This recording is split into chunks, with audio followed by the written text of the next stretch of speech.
എല്ലാവർക്കും നമസ്കാരം. PSC ഇൻഫ്ലുവൻസറിന്റെ പുതിയൊരു വീഡിയോ ക്ലാസ്സിലേക്ക് സ്വാഗതം. 2024-2025 നടക്കുന്ന 10th പ്രിലിംസിന്റെ ഡേ 9 വർക്കൗട്ട് ചലഞ്ചിലേക്ക് നമ്മൾ കടക്കാണ്. അപ്പൊ ഇന്ന് 9ാമത്തെ ദിവസമാണ്. 8 ദിവസം വരെയുള്ള എല്ലാ വീഡിയോ ക്ലാസ്സസും PDF-ഉം പോൾ വർക്കൗട്ട് എക്സാം എല്ലാം നിങ്ങൾ കംപ്ലീറ്റ് ചെയ്തു എന്ന് വിശ്വസിക്കുന്നു. അപ്പം ഇന്നത്തെ ക്ലാസ് നാച്ചുറൽ സയൻസ് ആണ് അല്ലെ. നാച്ചുറൽ സയൻസിൽ കഴിഞ്ഞ ക്ലാസ്സിൽ നമ്മൾ രോഗങ്ങളെ പറ്റി പഠിച്ചു. ആ രോഗങ്ങളുടെ കണ്ടിന്യൂസ് ആയിട്ട് 2022, 2023, 2024 ചോദിച്ച ചോദ്യങ്ങളാണ് ഈ ക്ലാസ്സിൽ ഉൾപ്പെടുത്തിയിരിക്കുന്നത്. അപ്പൊ നമുക്ക് നേരെ ക്ലാസ്സിലേക്ക് കടക്കാം. ആദ്യത്തെ ചോദ്യം ഇതാണ്: താഴെ പറയുന്നവയിൽ ശരിയായ പ്രസ്താവന ഏത്? 1. ഈച്ച മുഖേന പകരുന്ന രോഗമാണ് കോളറ. 2. മലിനമായ ഭക്ഷണമോ വെള്ളമോ കഴിക്കുന്നതിലൂടെ പകരുന്ന മാരകമായ വൈറൽ രോഗമാണ് കോളറ. 3. കോളറയ്ക്ക് കാരണമായ രോഗകാരിയോ വിബ്രിയോ കോളറയാണ്. 4. കോളറ പ്രധാനമായും ബാധിക്കുന്നത് കുടലിനെയാണ്. ഞാൻ ബാക്കി ഓപ്ഷൻസ് വായിക്കുന്നില്ല. നോക്കൂ, ഇതിൽ നിന്ന് ശരിയായിട്ടുള്ള പ്രസ്താവന തിരഞ്ഞെടുക്കാനാ പറഞ്ഞേ. വായിച്ചു നോക്കിയാൽ നമുക്ക് മനസ്സിലാവും അല്ലെ. ഈച്ച മുഖേന പകരുന്ന രോഗമാണ് എന്ത്? കോളറ എന്ന് പറയുന്നത്. കോളറയെ പറ്റി കഴിഞ്ഞ ക്ലാസ്സിൽ നമ്മൾ പറഞ്ഞതാണ്. അപ്പൊ ഈച്ച മുഖേന പകരുന്ന രോഗമാണ് എന്ത്? കോളറ. മലിനമായ ഭക്ഷണമോ വെള്ളമോ കഴിക്കുന്നതിലൂടെ പകരുന്ന മാരകമായ ഒരു വൈറൽ രോഗമാണ്. അപ്പൊ കോളറ എന്താണ്? ഒരു വൈറൽ രോഗമാണെന്നൂടെ ഓർത്തിരിക്കുക. അപ്പൊ കോളറ ഒരു വൈറൽ രോഗമാണ്. കോളറയ്ക്ക് കാരണമായ രോഗകാരി അപ്പോൾ ഏതാണ്? അത് വിബ്രിയോ കോളറയാണ്. കോളറയ്ക്ക് കാരണമായ രോഗകാരി ആരാണെന്ന് ചോദിച്ചാൽ അത് വിബ്രിയോ കോളറയാണ്. അങ്ങനെയെങ്കിൽ നമ്മൾ ക്ഷയം പഠിച്ചു. ക്ഷയത്തിന്റെ ആരായിരുന്നു? മൈക്കോബാക്ടീരിയം ട്യൂബർകുലോസിസ് ആണ്. അടുത്ത 4ാമത്തെ പ്രസ്താവന: കോളറ പ്രധാനമായും ബാധിക്കുന്നത് കുടലിനെയാണ്. അത് ശരിയാണോ? അതും ശരിയായിട്ടുള്ള പ്രസ്താവനയാണ്. കോളറ ബാധിക്കുന്നത് എവിടെയാണ്? കുടലിനെയാണ് എന്ന് ഓർത്തിരിക്കുക. അപ്പൊ കോളറയെ പറ്റി ഒരു ബോധം കിട്ടിയല്ലോ. എന്താണ് കോളറ? ഈച്ച മുഖേന പകരുന്ന ഒരു വൈറൽ രോഗമാണ്. കോളറയ്ക്ക് കാരണമായ രോഗകാരി ആരാണ്? വിബ്രിയോ കോളറയാണ്. കോളറ പ്രധാനമായിട്ടും ബാധിക്കുന്നത് ഏത് ശരീരഭാഗത്തെയാണ്? കുടലിനെയാണ്. അങ്ങനെയെങ്കിൽ എല്ലാം ശരിയാണ് അല്ലെ. ഓപ്ഷൻ ഡി എല്ലാം ശരിയാണ്. അടുത്ത ചോദ്യം ഇതാണ്: കൊതുകിന്റെ മുട്ട വിരിയുന്നതിന് എടുക്കുന്ന സമയം. Option A 8, option B 30, option C 14, option D 25. കൊതുകിന്റെ മുട്ട വിരിയുന്നതിന് എടുക്കുന്ന സമയം 8 ആണ്. കൊതുകിന്റെ മുട്ട വിരിയുന്നതിന് എടുക്കുന്ന സമയം 8 ആണ്. കൊതുകിന്റെ ജീവിത ചക്രത്തിൽ അടങ്ങിയിരിക്കുന്ന ഘട്ടങ്ങൾ ചോദിച്ചു കഴിഞ്ഞാൽ അതിന് 4 ഘട്ടങ്ങളാണുള്ളത്. 1 മുട്ട, 2 ലാർവ, 3 പ്യൂപ്പ, 4 അത് മുതിർന്ന കൊതുകായിട്ട് മാറുന്നു. മുട്ട വിരിഞ്ഞ് ലാർവയാകുന്നു. ലാർവയിൽ നിന്ന് അത് എന്തായിട്ട് മാറുന്നു? പ്യൂപ്പയായിട്ട് മാറുന്നു. അത് കഴിഞ്ഞത് മുതിർന്ന കൊതുകായിട്ട് മാറുന്നു. ഈച്ചയുടെ ലാർവകൾ അറിയപ്പെടുന്ന പേരെന്താണെന്ന് ചോദിച്ചാൽ അത് മാങ്കോട്ടുകളാണ്. Previous year ക്വസ്റ്റ്യൻസിനകത്ത് ചോദിച്ചിട്ടുള്ളതാണ്. ഈച്ചയുടെ ലാർവകൾ അറിയപ്പെടുന്ന പേര് എന്താണ്? മാങ്കോട്ടുകൾ എന്നാണ്. അടുത്ത ചോദ്യം: താഴെ പറയുന്നവയിൽ ഏതെല്ലാമാണ് കൊതുക് പരത്തുന്ന രോഗങ്ങൾ? ഓപ്ഷൻ 1 മലേറിയ, ഓപ്ഷൻ 2 മന്ദരോഗം, ഓപ്ഷൻ 3 സിക്ക വൈറസ് രോഗം. താഴെ പറയുന്നവയിൽ ഏതെല്ലാമാണ് കൊതുക് പരത്തുന്ന രോഗം? ഇവയിൽ ഏതെല്ലാമാണ് നമ്മൾ കഴിഞ്ഞ ക്ലാസ്സിൽ പറഞ്ഞിരുന്നു. പാർട്ട് 1-ൽ നമ്മൾ രോഗങ്ങളെ പറ്റി പറഞ്ഞപ്പോൾ നമ്മൾ പറഞ്ഞു. മലേറിയയെ പറ്റി നമ്മൾ പഠിച്ചു, മന്ദരോഗത്തെ പറ്റി നമ്മൾ പഠിച്ചു, സിക്ക വൈറസ് രോഗത്തെ പറ്റി പഠിച്ചു. ഇത് മൂന്നും എന്ത് പരത്തുന്ന രോഗമാണ്? കൊതുക് പരത്തുന്ന രോഗമാണ് അല്ലെ. നമ്മൾ അന്നേരം അനോഫിലസ് കൊതുകിനെ പറ്റി പറഞ്ഞായിരുന്നു, ഈഡിസ് കൊതുകിനെ പറ്റി പറഞ്ഞായിരുന്നു, കുലെക്സ് കൊതുകുകളെ പറ്റി പറഞ്ഞായിരുന്നു. അപ്പൊ മലേറിയ, മന്ദരോഗം, സിക്ക വൈറസ് രോഗം എന്നിവയെല്ലാം പരത്തുന്നത് ആരാണ്? കൊതുകുകളാണ് എന്ന് ഓർത്തിരിക്കുക. അപ്പൊ ഓപ്ഷൻ ഡി 1, 2, 3 ശരിയാണ്. അങ്ങനെയെങ്കിൽ അടുത്ത ചോദ്യം ഇതാ. അടുത്തൊരു ഫാക്റ്റ് ആണ്: കൊതുക് പരത്തുന്ന രോഗങ്ങൾ ഏതൊക്കെയാണ്? 1 മന്ത്. കഴിഞ്ഞ ദിവസം നമ്മൾ പറഞ്ഞു മന്ത് പരത്തുന്നത് ഏത് കൊതുകുകളാണ്? ക്യുലെക്സ് പെൺകൊതുകുകളാണ് അല്ലെ. മന്ത് പരത്തുന്നത് ക്യുലെക്സ് പെൺകൊതുകുകളാണ് എന്ന് പറഞ്ഞു. അപ്പോൾ മലേറിയ പരത്തുന്നത് ഏത് കൊതുകുകളാണ്? അനോഫിലസ് പെൺകൊതുകുകളാണ്. മന്ത് ക്യുലെക്സ് ആണ്. മലേറിയ അനോഫിലസ് പെൺകൊതുകുകളാണ്. അപ്പോൾ ഡെങ്കിപ്പനി, ചിക്കൻ ഗുനിയ എന്നീ അസുഖങ്ങൾ പരത്തുന്ന ഏത് കൊതുകാണ്? ഏതിനം കൊതുകാണ്? ഈഡിസ് ഈജിപ്തിയും ഈഡിസ് ആൽബോപിക്ടസുമാണ് ചിക്കൻ ഗുനിയ, ഡെങ്കി ഫീവർ എന്നിവയെല്ലാം പരത്തുന്നത്. അപ്പൊ 3 എണ്ണം പറഞ്ഞു. മന്ത് ക്യുലെക്സ് ആണ്, മലേറിയ അനോഫിലസ് ആണ്, ഡെങ്കിപ്പനി ചിക്കൻ ഗുനിയ ഈഡിസ് ഈജിപ്തിയും ഈഡിസ് ആൽബോപിക്ടസുമാണ്. അടുത്തത് മഞ്ഞപ്പനി അല്ലെങ്കിൽ യെല്ലോ ഫീവർ പരത്തുന്നത് ഏതിനം കൊതുകാണ്? അതും ഈഡിസ് ഈജിപ്തി ആണ്. അപ്പൊ yellow fever Aedes aegypti. Zika virus കഴിഞ്ഞ ക്ലാസ്സിൽ ചർച്ച ചെയ്തതാണ്. സിക്ക വൈറസ് ഏതിനം കൊതുകുകളാണ്? അതും ഈഡിസ് ഈജിപ്തിയും ഈഡിസ് ആൽബോപിക്ടസുമാണ്. അടുത്ത ജപ്പാൻ ജ്വരം പരത്തുന്നത് ഏതാണ്? രോഗവാഹകരായ പലതരം കൊതുകുകൾ പരത്തുന്നതാണ് ജപ്പാൻ ജ്വരം. അപ്പൊ മന്ത് ഓർത്തിരിക്കുക, ക്യുലെക്സ് ആണ്. മലേറിയ ഓർത്തിരിക്കുക, അനോഫിലസ് ആണ്. ഡെങ്കിപ്പനി ചിക്കൻ ഗുനിയ, അതേപോലെ തന്നെ മഞ്ഞപ്പനി ഏതാണ്? ഈഡിസ് ഈജിപ്തി ആണ്. അതിന്റെ കൂടെ ഡെങ്കിപ്പനിയും ചിക്കൻ ഗുനിയയും ആരും പരത്തും? ഈഡിസ് ആൽബോപിക്ടസും പരത്തും. ക്ലിയർ ആയല്ലോ? ക്ലിയർ ആയി. അങ്ങനെയെങ്കിൽ മറ്റ് ഷഡ്പദങ്ങൾ പരത്തുന്ന രോഗങ്ങളാണ്. ഒന്ന് പ്ലേഗ് പരത്തുന്നത് എലിച്ചെള്ളാണ്. ടൈഫസ് പരത്തുന്നത് ആരാണെന്ന് അറിയാമോ? പേനും ചെള്ളും പരത്തുന്ന രോഗമാണ് ടൈഫസ്. അതേപോലെ തന്നെ കാല അസർ, സ്ലീപ്പിംഗ് സിക്നസ്, ഓറിയന്റൽ സോർ, സാൻഡ് ഫ്ലൈ പനി എന്നിവയെല്ലാം പരത്തുന്നത് സാൻഡ് ഫ്ലൈ ആണ്. ആ പേരിനകത്ത് തന്നെ ഉണ്ട് സാൻഡ് ഫ്ലൈ. അതേപോലെ തന്നെ അതിസാരം, cholera, dysentery, amoebiasis, typhoid, conjunctivitis. എന്താണ് കൺജക്റ്റിവിറ്റീസ് എന്ന് പറയുന്ന? ചെങ്കണ്ണ്, ട്രെക്കോമ എന്നിവയെല്ലാം പരത്തുന്നത് ഈച്ചയാണ്. ഇമ്പോർട്ടന്റ് ആണ്, ഓർത്തിരുന്നോണം. കൊതുകല്ല, ഈച്ചയാണ്. ഏതൊക്കെയാ? അതിസാരം, കോളറ, ഡിസെൻട്രി, അമീബിയാസിസ്, ടൈഫോയിഡ്, ചെങ്കണ്ണ് അല്ലെങ്കിൽ കൺജക്റ്റിവിറ്റീസ്, ട്രെക്കോമ.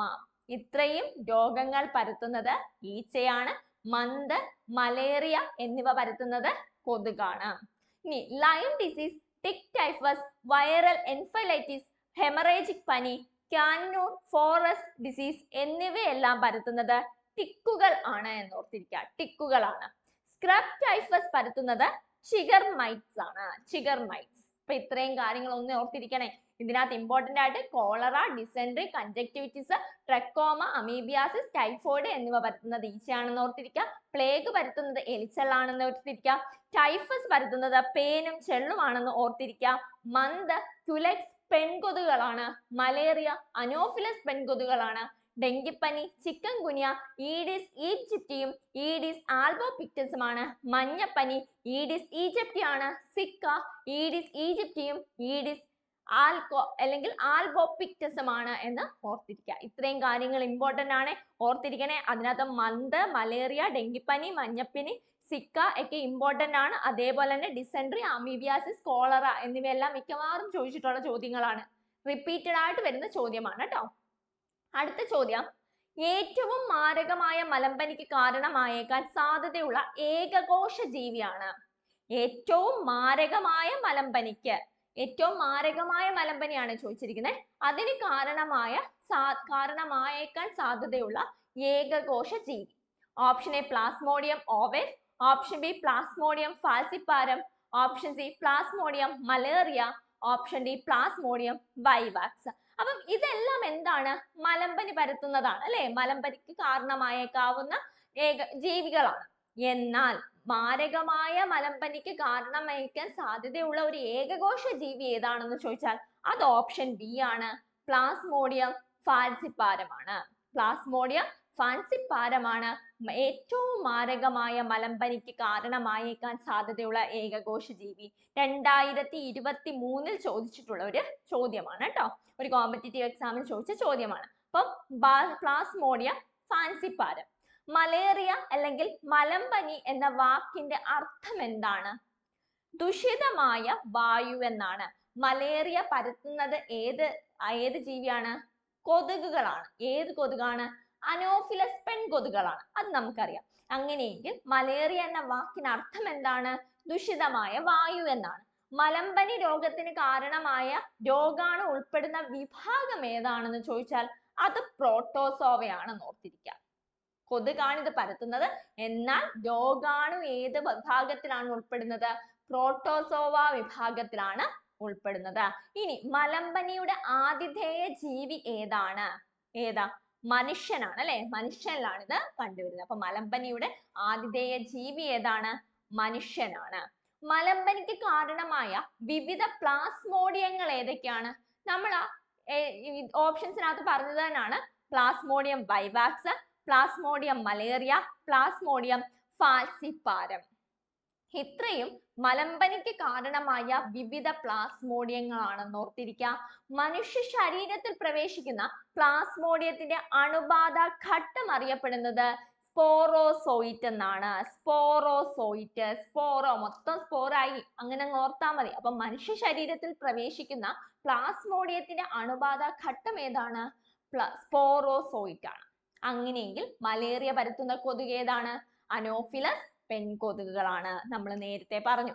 ഇനി മലമ്പനിയുടെ അപരനാമങ്ങൾ. ബ്ലാക്ക് വാട്ടർ ഫീവർ അല്ലെങ്കിൽ ചതുപ്പ് രോഗം എന്നിങ്ങനെയൊക്കെ അറിയപ്പെടുന്നത് ഏതാണ്? മലമ്പനിയാണ്. ചോദിച്ചിട്ടുണ്ട്, രോഗങ്ങളുടെ അപരനാമങ്ങൾ ചോദിച്ചിട്ടുണ്ട് കോമ്പറ്റേറ്റീവ് എക്സാംസിന്. അപ്പൊ മലമ്പനിയുടെ അപരനാമങ്ങൾ എന്തൊക്കെയാണ്? ബ്ലാക്ക് വാട്ടർ ഫീവറും ചതുപ്പ് രോഗവും. ബ്ലാക്ക് വാട്ടർ ഫീവർ, അതേപോലെ തന്നെ ചതുപ്പ് രോഗം. ഇനി ഇതിന്റെ ലക്ഷണങ്ങൾ, മലേറിയ അല്ലെങ്കിൽ മലമ്പനിയുടെ ലക്ഷണങ്ങൾ എന്തൊക്കെയാണ്? വിറയലോട് കൂടിയ പനി, അമിത വിയർപ്പ്, അനുബന്ധമായ തലവേദന, ഛർദി, വയറിളക്കം, വിളർച്ച എന്നിവയെല്ലാം ഈ മലേറിയ അല്ലെങ്കിൽ മലമ്പനിയുടെ ലക്ഷണങ്ങളാണ്. ഏറ്റവും മാരകമായ മലമ്പനി ഏതാണ്? നമ്മളിവിടെ പറഞ്ഞു, ഏതാണ്? ഫാൽസിപാരം മലമ്പനിയാണ്. ബ്ലാക്ക് വാട്ടർ ഫീവർ എന്ന അവസ്ഥ കാണപ്പെടുന്ന മലമ്പനി ഏതാണ്? അതാണ് ഈ ഫാൽസിപാരം മലമ്പനി എന്ന് പറയുന്നത്, അല്ലെങ്കിൽ ഫാൽസിപാരം മലേറിയ എന്ന് പറയുന്നത്. Black water fever, black water fever എന്താണിത്? രക്തകോശങ്ങൾ നശിച്ച് മൂത്രത്തിലൂടെ വിസർജിക്കപ്പെടുന്നതിനാൽ മൂത്രം ഇരുണ്ട നിറത്തിൽ കാണപ്പെടുന്ന അവസ്ഥയാണ് ബ്ലാക്ക് വാട്ടർ ഫീവർ. ആ പേരിനകത്തും നമുക്ക് ഓർത്തിരിക്കാം അല്ലെ? രക്തകോശങ്ങൾ നശിച്ച് മൂത്രത്തിലൂടെ വിസർജിക്കപ്പെടുന്നതിനാൽ മൂത്രം ഇരുണ്ട നിറത്തിൽ കാണപ്പെടുന്നു, അതാണ് ബ്ലാക്ക് വാട്ടർ ഫീവർ. അപ്പം ബ്ലാക്ക് വാട്ടർ ഫീവർ, ചതുപ്പ് നിലം, ചതുപ്പ് രോഗം എന്നിങ്ങനെയൊക്കെ അറിയപ്പെടുന്നത് ഏത് രോഗമാണ്? മലേറിയ അല്ലെങ്കിൽ മലമ്പനിയാണ്. പഠിച്ചല്ലോ. അങ്ങനെയെങ്കിൽ മലമ്പനിക്ക് നൽകുന്ന ഔഷധം ഏതാണ്? ക്വിനൈൻ ആണ്. ക്വിനൈൻ, മലമ്പനിക്ക് നൽകുന്ന ഔഷധം ക്വിനൈൻ ആണ്. മലേറിയ രോഗാണുവിനെ ആദ്യമായി കണ്ടെത്തിയത് ആരാണ്? അൽഫോൺസ് ലവേറൻ ആണ്. അൽഫോൺസ് ലവേറൻ ആണ് മലേറിയ രോഗാണുവിനെ ആദ്യമായിട്ട് കണ്ടെത്തിയത്. ആ ലറേ ഒന്ന് വെച്ച് ഓർത്താൽ മതി, മലേറിയ ലറേ. ഓക്കെ, അൽഫോൺസ് ലവേറൻ. ഇനി ഓൾ ഇന്ത്യ മലേറിയ ഇൻസ്റ്റിറ്റ്യൂട്ട് സ്ഥിതി ചെയ്യുന്നത് എവിടെയാണെന്ന് ചോദിച്ചാൽ അത് ന്യൂഡൽഹിയിലാണ്. ഓൾ ഇന്ത്യ മലേറിയ ഇൻസ്റ്റിറ്റ്യൂട്ട് സ്ഥിതി ചെയ്യുന്നത് ന്യൂഡൽഹിയിലാണ്. ഇനി അനോഫിലസ് കൊതുകുകൾ വഴിയാണ് മലേറിയ പകരുന്നതെന്ന് ആദ്യം കണ്ടെത്തിയത്. നമ്മൾ പറഞ്ഞു മലേറിയ അല്ലെങ്കിൽ മലമ്പനി ആദ്യമായി കണ്ടെത്തിയത് ആരാണ്? അൽഫോൺസ് ലവേറൻ ആണ്. അങ്ങനെ എങ്കിൽ അനോഫിലസ് കൊതുക് വഴിയാണ് ഈ മലമ്പനി അല്ലെങ്കിൽ മലേറിയ പകരുന്നത് എന്ന് കണ്ടെത്തിയ വ്യക്തി ആരാണ്? സർ റൊണാൾഡ് റോസ് ആണ്.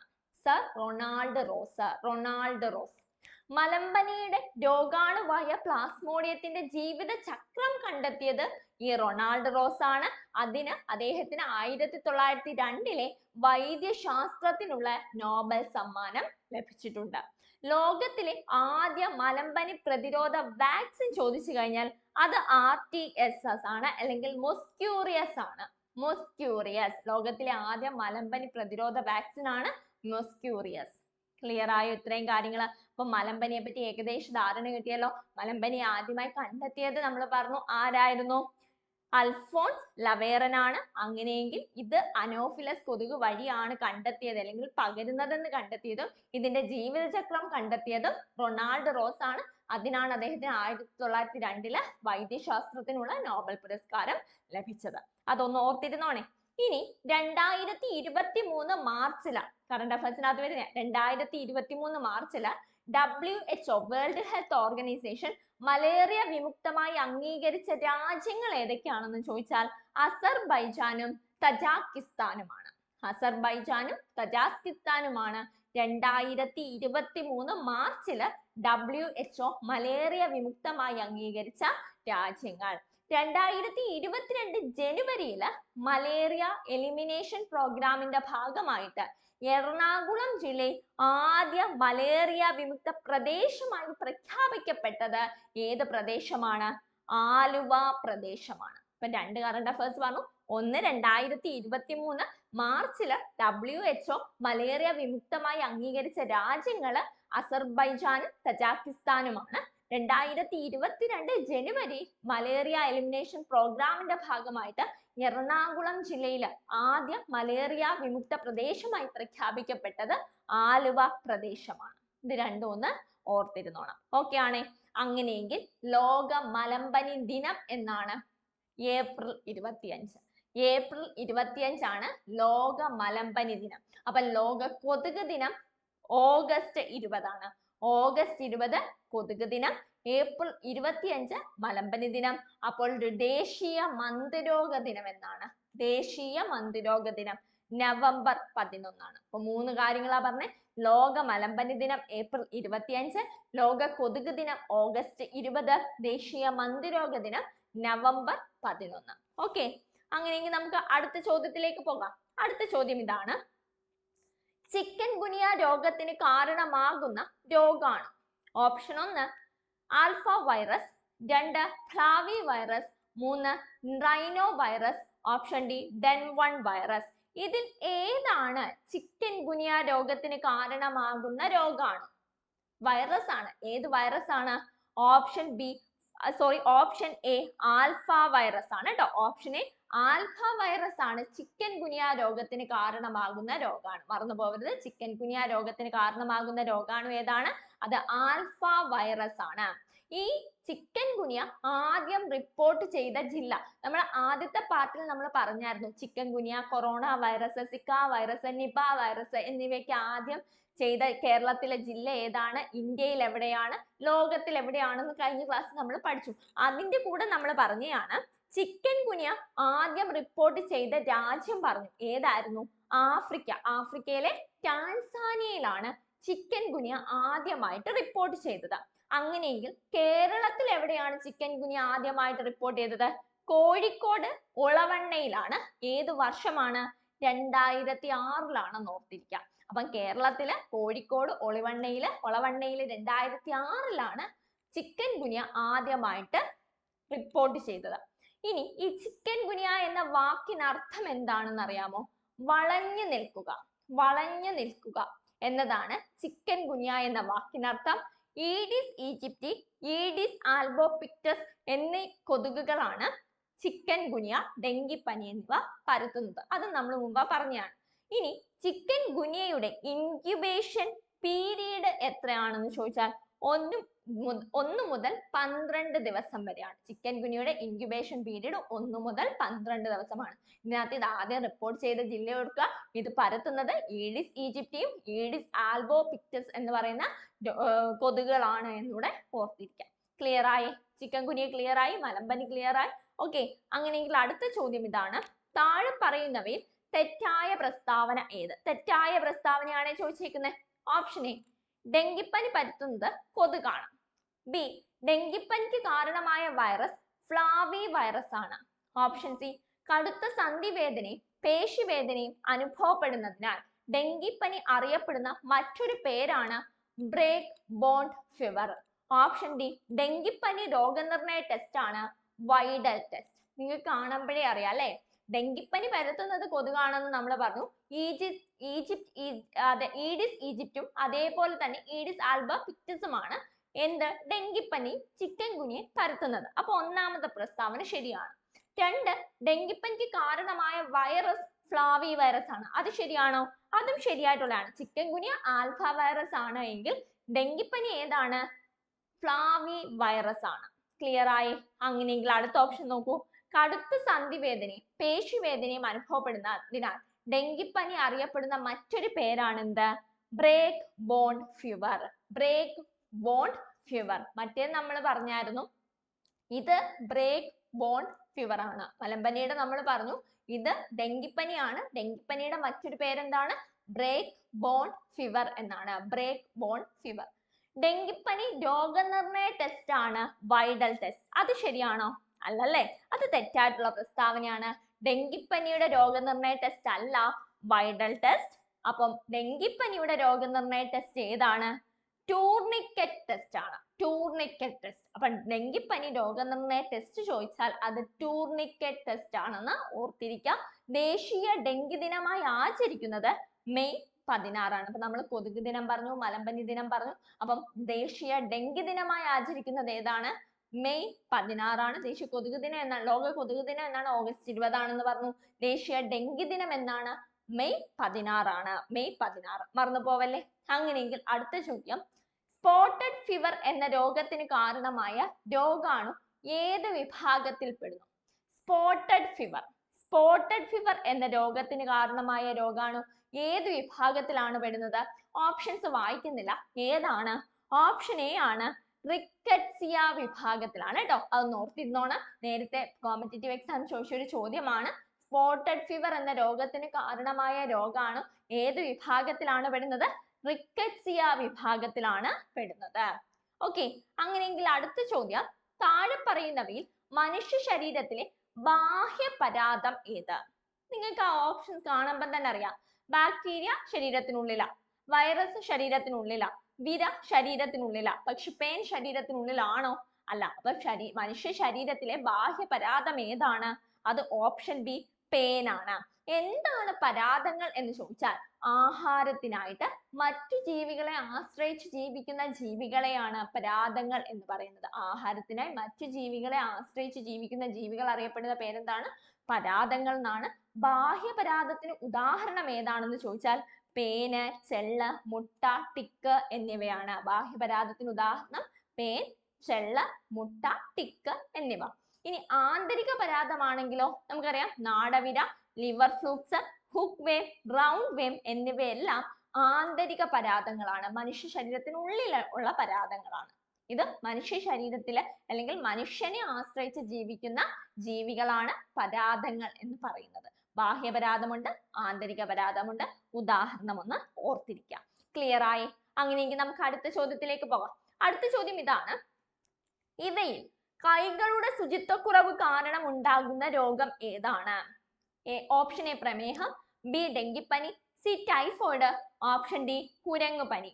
ഏതാണ് ഇവയിൽ കൈകളുടെ ശുചിത്വം കുറവ് കാരണം ഉണ്ടാകുന്ന രോഗം? എല്ലാവരും ഇപ്പൊ ആലോചിക്കും, പ്രമേഹം അല്ല, ഷുഗർ ആണ് അല്ലെ. കുരങ്ങുപനിയാണോ, ടൈഫോയിഡ് ആണോ, ഡെങ്കിപ്പനിയാണോ? ഡെങ്കിപ്പനി അല്ല എന്ന് പറയാം അല്ലെ, കൊതുക് മൂലമാണ്. ടൈഫോയിഡ് ആണോ, കുരങ്ങുപനിയാണോ? ഏതാണ്? ഓപ്ഷൻ സി ടൈഫോയിഡ് ആണ് ശരിയായിട്ടുള്ള ഉത്തരം. കൈകളുടെ ശുചിത്വക്കുറവ് കാരണം ഉണ്ടാകുന്ന രോഗം ഏതാണെന്ന് ചോദിച്ചാൽ അത് ടൈഫോയിഡ് ആണ്. വ്യക്തി ശുചിത്വം ഇല്ലാത്തത് മൂലം ഉണ്ടാകുന്ന രോഗമാണ് കോളറ, ടൈഫോയിഡ്, അതിസാരം, അമീബിയാസിസ്, ട്രക്കോമ, ചെങ്കണ്ണ എന്നിവയെല്ലാം. ഇത് ഈച്ചകൾ മൂലം ഉണ്ടാകുന്ന രോഗങ്ങളാണെന്ന് നമ്മൾ മുമ്പ് പഠിച്ചു. അപ്പം വ്യക്തി ശുചിത്വം ഇല്ലാത്തത് മൂലം ഉണ്ടാകുന്ന രോഗങ്ങൾ ഏതൊക്കെയാണ്? കോളറ, ടൈഫോയിഡ്, അതിസാരം, അമീബിയാസിസ്, ട്രക്കോമ, ചെങ്കണ്ണ് അല്ലെങ്കിൽ കൺജക്റ്റിവിറ്റിസ്. ഓക്കെ, ക്ലിയർ ആയല്ലോ ഇത്രയും കാര്യങ്ങൾ? അങ്ങനെയെങ്കിൽ നമുക്ക് അടുത്ത ചോദ്യത്തിലേക്ക് പോകാം. അടുത്ത ചോദ്യം ഇതാണ്, ഏത് രോഗത്തെയാണ് ഹാൻസെൻസ് രോഗം എന്ന് അറിയപ്പെടുന്നത്? ഹാൻസെൻസ് രോഗം നിങ്ങൾക്ക് അറിയാമായിരിക്കും, കഴിഞ്ഞ ക്ലാസ് നമ്മൾ പറഞ്ഞതാണ്. ഏത് രോഗത്തെയാണ് ഹാൻസെൻസ് രോഗം എന്ന് പറയുന്നത്? ഓപ്ഷൻസ് ഒന്നും വായിക്കുന്നില്ല, നിങ്ങൾ തന്നെ ഉത്തരം പറഞ്ഞു. നിങ്ങൾക്ക് അറിയാവുന്ന കാര്യമാണ്. ഹാൻസെൻസ് രോഗം ഏതാണ്?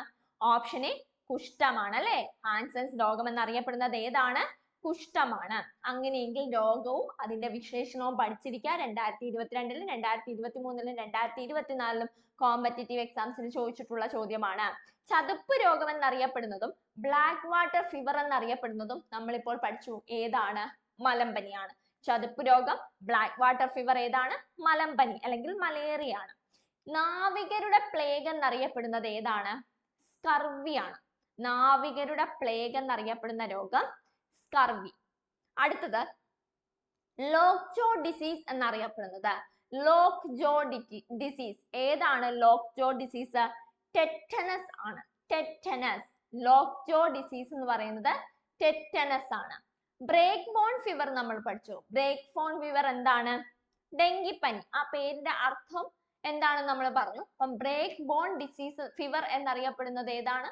ഡെങ്കിപ്പനിയാണ്.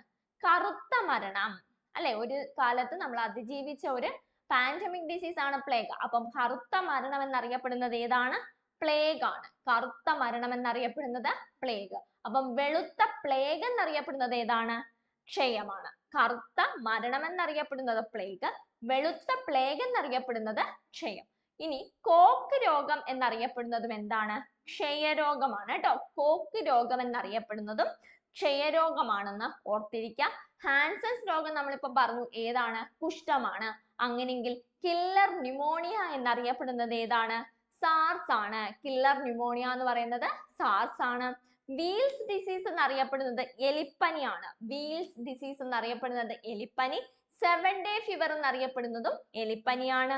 ബ്ലാക്ക് ജോണ്ടിസ് എന്നറിയപ്പെടുന്നതും എലിപ്പനിയാണ്. എലിപ്പനിയുടെ 3 പേരുകളാണ് പറഞ്ഞത്. Weil's disease, 7-day fever, black jaundice. Weil's disease, 7-day fever, black jaundice, ഇവ 3ഉം എന്താണ്? എലിപ്പനിയാണെന്ന് ഓർത്തിരിക്കാം. Blue death, blue death, blue death ഏതാണ്? കോളറയാണ് കേട്ടോ. ബ്ലൂ ഡെത്ത് കോളറയാണ്. അങ്ങനെയെങ്കിൽ വിഷുചിക, വിഷുചിക എന്നറിയപ്പെടുന്ന രോഗം ഏതാണ്? അതും കോളറയാണ്. ബ്ലൂ ഡെത്തും കോളറയാണ്. വിഷുചിക എന്ന് അറിയപ്പെടുന്ന രോഗവും കോളറയാണ്. റിവറൈൻ രോഗം, റിവറൈൻ രോഗവും ഏതാണ്? അതും കോളറയാണ്. അപ്പം കോളറയുടെ 3 പഠിച്ചല്ലോ. കോളറയുടെ 3 പഠിച്ചു. തൊണ്ടമുള്ള ഡിഫ്തീരിയ, അതറിയാലോ. തൊണ്ടമുള്ള ഡിഫ്തീരിയ ആണെന്നറിയാം. അടുത്തതാണ് wool sorters disease. Wool sorters disease, wool എന്ന് കേൾക്കുമ്പോഴേ അറിയാം ഏതായിരിക്കും? ആന്ത്രാക്സ് ആണ്. അങ്ങനെ ഓർത്താൽ മതി, വൂൾ ആന്ത്രാക്സ്. അപ്പൊ വൂൾ സോട്ടേഴ്സ് ഡിസീസ് എന്നറിയപ്പെടുന്നത് ഏതാണ്? ആന്ത്രാക്സ് ആണ്. മാർജാര നൃത്തരോഗം, മാർജാര നൃത്തരോഗം മിനാമാത രോഗമാണ് കേട്ടോ. മാർജാര നൃത്തരോഗം എന്നറിയപ്പെടുന്നത് മിനാമാത രോഗമാണ്. വില്ലൻ ചുമ അല്ലെങ്കിൽ വൂഫിംഗ് കഫ് എന്നറിയപ്പെടുന്നത് ഏതാണ്? പെർട്ടൂസിസ് ആണ്. പെർട്ടൂസിസ്. എൻഡറിക് ഫീവർ എന്നറിയപ്പെടുന്നത് ടൈഫോയിഡ്. Enteric fever, typhoid. സന്നിപാത ജ്വരം എന്നറിയപ്പെടുന്നതും ടൈഫോയിഡ് ആണ്. എൻഡറിക് ഫീവറും സന്നിപാത ജ്വരം എന്നറിയപ്പെടുന്നതും ടൈഫോയിഡ് ആണ്. സ്ലിം ഡിസീസ് എന്നറിയപ്പെടുന്നത് ഏതാണ്? മെലിഞ്ഞ രോഗം എന്നറിയപ്പെടുന്നത് എയ്ഡ്സ് ആണ് അല്ലെ. സ്ലിം ഡിസീസ് എന്നറിയപ്പെടുന്നത് എയ്ഡ്സ് ആണ്. ഗ്രിഡ് രോഗം എന്നറിയപ്പെടുന്നതും എയ്ഡ്സ് ആണ്. അപ്പൊ എയ്ഡ്സിനെ പറ്റിയുള്ള 2 രോഗം ഇത് പഠിച്ചു. സ്ലിം ഡിസീസ്, ഗ്രിഡ് രോഗം. ഓക്കെ ആണ് ഇത്രയും കാര്യങ്ങൾ. അങ്ങനെയെങ്കിൽ കാലാസർ എന്നറിയപ്പെടുന്നത് ലീഷ്മാനിയാസിസ് ആണ്. ഇതൊക്കെ ഒന്ന് ഓർത്തിരുന്നാൽ മതി കേട്ടോ. സ്മൃതിനാശ രോഗം എന്നറിയപ്പെടുന്നത് അൽഷിമേഴ്സ് ആണ്. അത് നമുക്കറിയാം അല്ലെ. സ്മൃതിനാശം, നമ്മുടെ ഓർമ്മ നശിക്കുക, അൽഷിമേഴ്സ്. ഗ്രേവ്സ് രോഗം ഗോയിറ്റർ ആണ്. ആ പേര് വെച്ച് ഓർക്കാലോ, ഗ്രേവ് ഗോയിറ്റർ, ഗ്രേവ് ഗോയിറ്റർ. മദ്രാസായി, ഐ ചെങ്കണ്ണ്, മദ്രാസായി എന്നറിയപ്പെടുന്നത് ചെങ്കണ്ണാണ്. രാജകീയ രോഗം കഴിഞ്ഞ വട്ടം നമ്മൾ പറഞ്ഞതാണ്. ക്രിസ്മസ് രോഗവും നമ്മൾ കഴിഞ്ഞ വട്ടം പറഞ്ഞാണ്. ഏതാണ്? ഹീമോഫീലിയ ആണ് അല്ലെ. ജനിതക രോഗവുമായി ബന്ധപ്പെട്ട് നമ്മൾ പറഞ്ഞായിരുന്നു. രാജകീയ രോഗം എന്നറിയപ്പെടുന്നതും ക്രിസ്മസ് രോഗം എന്നറിയപ്പെടുന്നതും ഏതാണ്? ഹീമോഫീലിയ ആണ് എന്ന് ഓർത്തിരിക്കാം. ഓക്കെ ആണേ. അങ്ങനെയെങ്കിൽ അടുത്ത ചോദ്യത്തിലേക്ക് പോകാം. മറ്റേതൊന്ന് ഓർത്തിരിക്കാം കേട്ടോ, പഠിക്കാം. അടുത്തത്, എലിപ്പനിക്ക് കാരണമാകാവുന്ന രോഗാണു ഏത്? Virus, fungus, protozoa, bacteria. എലിപ്പനിക്ക് കാരണമാകാവുന്നത്, ഞാൻ ഓപ്ഷൻ ഒന്നും പറയുന്നില്ല, അല്ലെങ്കിൽ ഞാൻ ഇതിന് ഉത്തരം പറയുന്നില്ല, നിങ്ങൾക്കറിയാം. നിങ്ങളൊന്ന് പറഞ്ഞേ. കഴിഞ്ഞ ദിവസം നമ്മൾ SCRT ടെക്സ്റ്റ് ബുക്കിനകത്ത് ഫാക്ട്സ് ഒക്കെ കാണിച്ചുകൊണ്ട് എലിപ്പനി പഠിച്ചതാണ്. അപ്പൊ എലിപ്പനിക്ക് കാരണമാകുന്ന രോഗാണു ഏതാണ്? ഏതാണ്?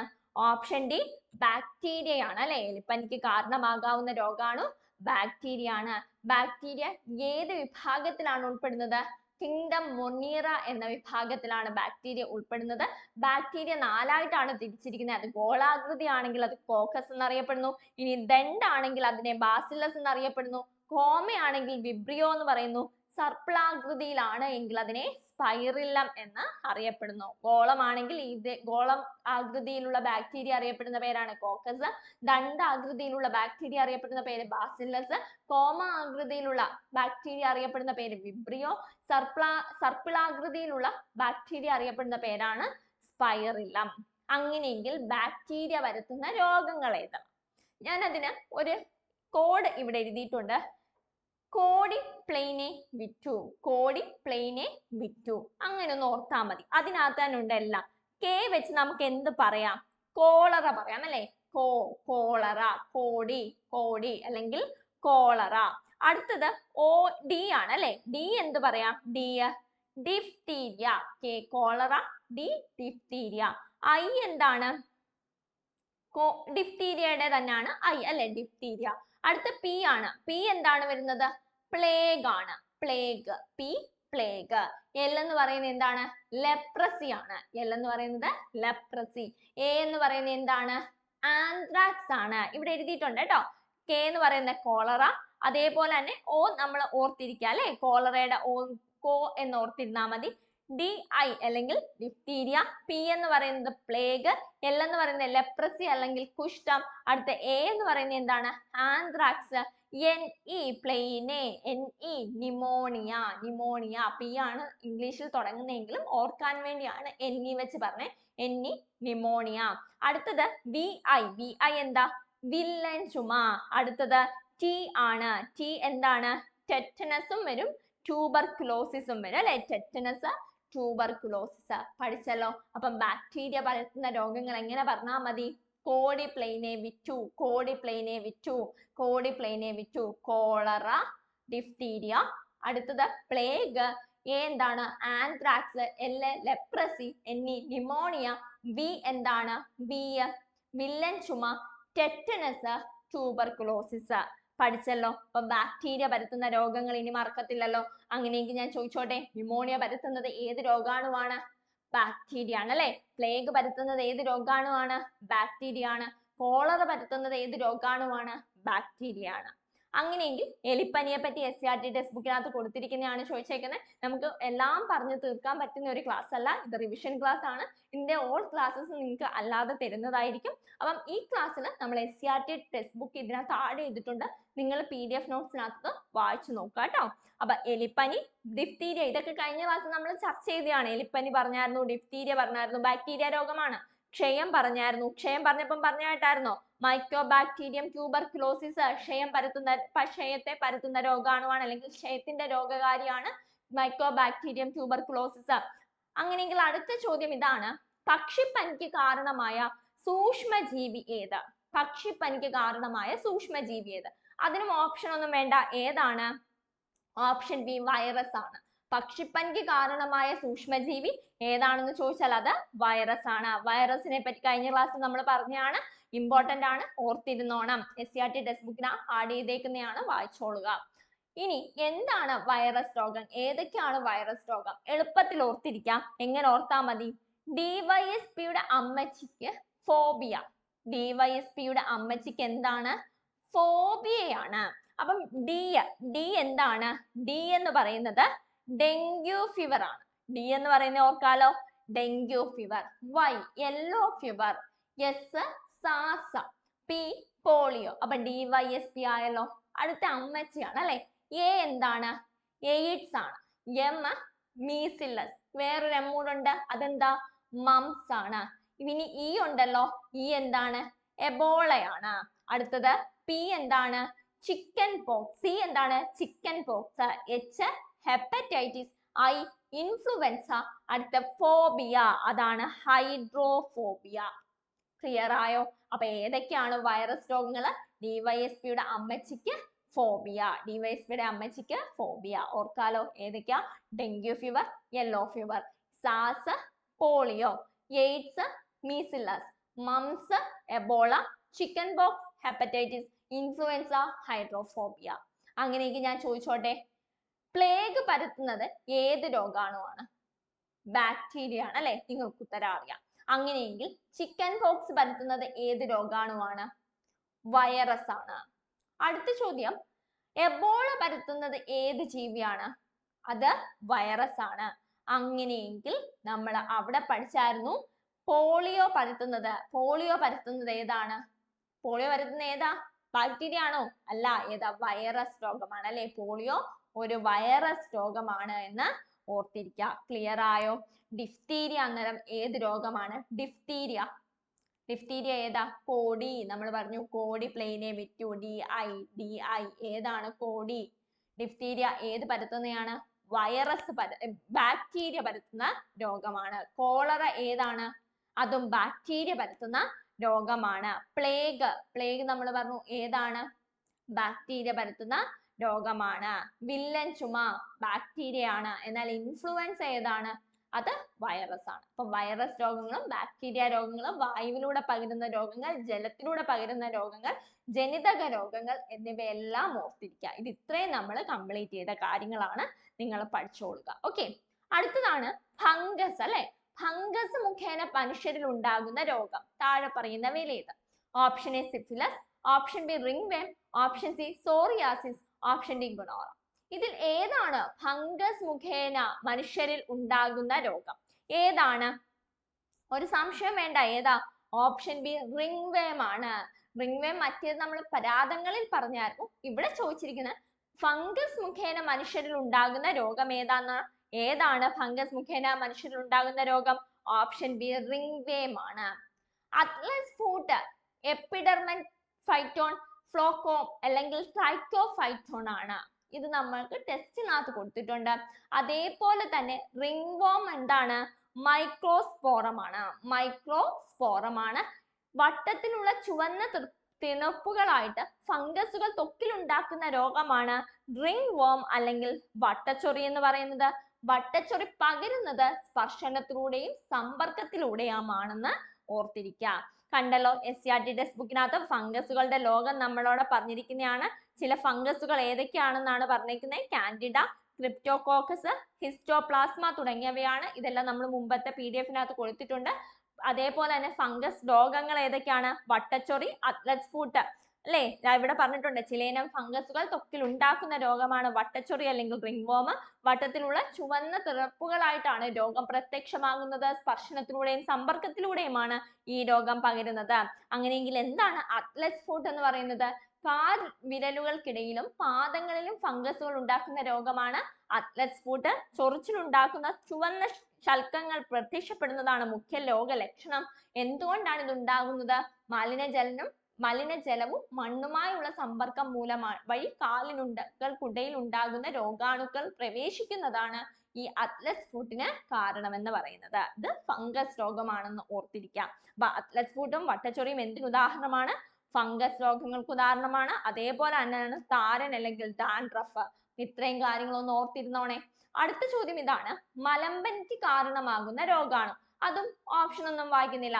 മലമ്പനിക്ക് കാരണമാകുന്ന രോഗാണു നമ്മൾ ആദ്യം പഠിച്ചപ്പോൾ പറഞ്ഞു. ഏതാണ്?